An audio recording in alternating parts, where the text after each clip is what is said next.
Bonjour à tous, heureux de vous retrouver pour votre quotidienne reçue 5 sur 5, l'émission du Quintet Plus et du Top 5. Pour m'accompagner aujourd'hui, j'ai le plaisir de recevoir Alexandre de Kopman. Bonjour Alexandre. Bonjour Philippe, bonjour à tous.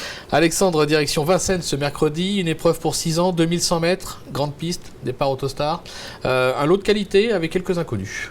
Oui, c'est vrai que c'est une épreuve qui est quand même plutôt bien composée, avec quelques étrangers aux dents longues à mon avis. Et j'espère enfin qu'on va briser la glace, parce que les dernières fois que je suis venu ici, j'étais pas trop en forme. Donc voilà, je me dois pour mercredi de donner le quintet et peut-être même l'ordre. Hein. Oui, on va faire confiance. Allez, c'est annoncé. On écoute déjà votre sélection, Alexandre.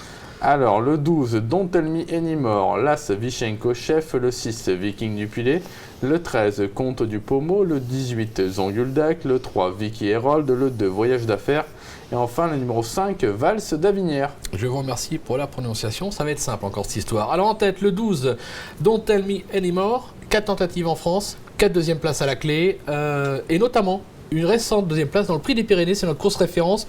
On va le voir cercler tout à la fin, c'est le rouge. Superbe course. Oui, il a eu tous les malheurs du monde, il n'a pas pris dur, hein. C'était ses débuts du coup à Vincennes. Il fait une deuxième en roue libre et on voit ces Vikings du Pilet qui s'imposaient. On a également Vichenko Chef qui terminait très bien en dehors. Cette tentative est vraiment excellente. Je pense que le raccourcissement de la distance ne va pas le déranger. Et en plus, il a l'avantage de partir derrière Vicky Herold, qui est une jument qui démarre plutôt bien. Donc je pense que vu la forme de Franck Nivard et la forme également de Fabrice Soulois, il pourrait pourquoi pas briser la glace et signer sa première victoire sur notre sol. On va lui faire confiance. Vous lui opposez le numéro 1, Vichenko Chef. On vient de voir sa récente fin de course dans le Prix des Pyrénées. Sa forme est sûre, la vitesse ne lui fait pas défaut. Maintenant, il a l'as. Numéro piège. C'est vrai que c'est le petit bémol, va falloir que ça se passe bien. Maintenant, c'est un cheval qu'il faut pouvoir planquer. Donc dans tous les cas, on est un peu tributaire des aléas du parcours. J'ai quand même noté que sa réussite des ferrées des 4 pieds est plutôt excellente. La dernière fois, c'était la note. Il s'était retrouvé dans tous les mauvais coups. Il a fini à 2000 à l'heure. C'est vrai qu'avec un numéro 4 ou 5, ça aurait été encore mieux.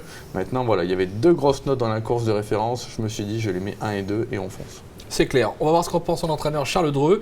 Carnot Lecomte a joué au téléphone. On l'écoute. Le cheval vient de très bien se comporter la semaine dernière sur les 2007 ? Oui, effectivement, malgré un mauvais parcours, le cheval a très bien conclu son parcours pour finir une belle 4e place et très encourageant. Le cheval court très bien. C'est un lot, semble-t-il, dans ses cordes, mais les 2100, est-ce que c'est quelque chose qui vous inquiète ? Personnellement, non. C'est pas 2100-2007, lui, c'est pas une question de distance, c'est une question de parcours. Il sera encore, je pense, à l'arrivée. Et après, le parcours dépendra des numéros. Il ne faudrait pas qu'on se prenne à l'extérieur. Bon, on sent un Charles Dreux qui est quand même assez confiant, ce qui est assez logique. Il ne voulait pas être à l'extérieur, du Oui. coup, il se retrouve avec le 1. C'est le rêve. Mais je pense pas qu'il pensait au 1 non plus. Derrière le 6, Viking du Pilet, c'est le vainqueur du Prix des Pyrénées qu'on a vu tout à l'heure. Là, ce coup-ci, 2100 mètres, la donne change. Mais bon, la confiance est logique. Oui, disons qu'on l'attendait vraiment, c'était l'avant-dernière fois sur la petite piste, ce jour-là il était déféré des 4 pieds pour la première fois, et ça arrive, mais ça lui a pas plu. Du coup, le cheval avait déçu, depuis il a remis les pendules à l'heure, on l'a vu dans la course de rêve. Ce jour-là, il s'est imposé en force, très plaisamment. Alors c'est vrai que moi je le préfère sur les longues distances, maintenant je regarde un peu dans son palmarès, il avait bien fait sur les 2050 mètres de Cabourg, et auparavant également bien fait sur des distances assez courtes. Donc, vu la forme en plus de Franck Ouvry et de Yann Doquin qui ont encore emporté le quintet de ce début de semaine avec Silat Corbery, on est obligé de le reprendre. On va le reprendre et on va surtout écouter son entraîneur Yann Doquin, comme vous le disiez.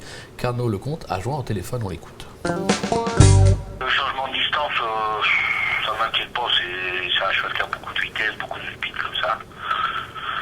Donc ça ne m'inquiète pas. De mémoire, je crois qu'il avait gagné Autostar à Cabourg. Il y a 1 an ou 2, ça peut-être un peu, mais l'Autostar il l'a vu, voilà. Après, ce qu'il faudrait, c'est qu'on ait un bon tirage au sort, c'est toujours pareil. Capable de doubler la mise dès lors ?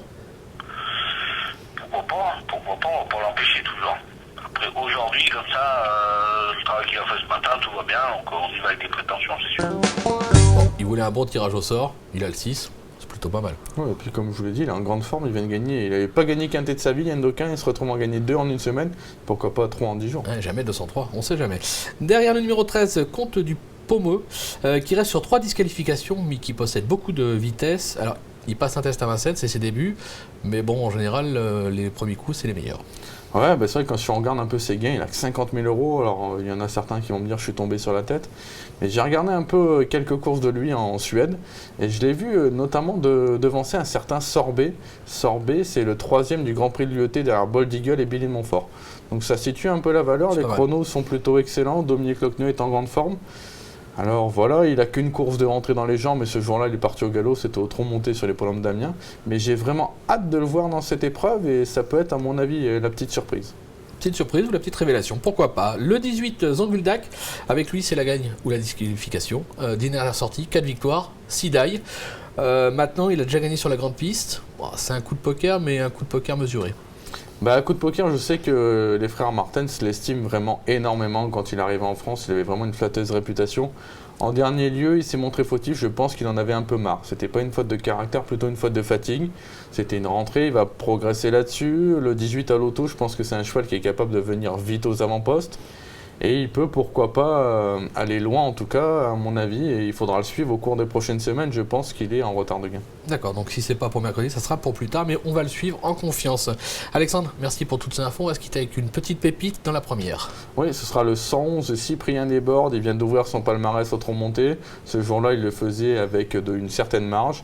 Les 2007 de la grande piste, ça va être encore mieux pour lui. Je pense qu'il va doubler la mise sans problème. Et ben voilà, c'est fait, c'est dit, c'est annoncé. Merci à tous de nous avoir suivis.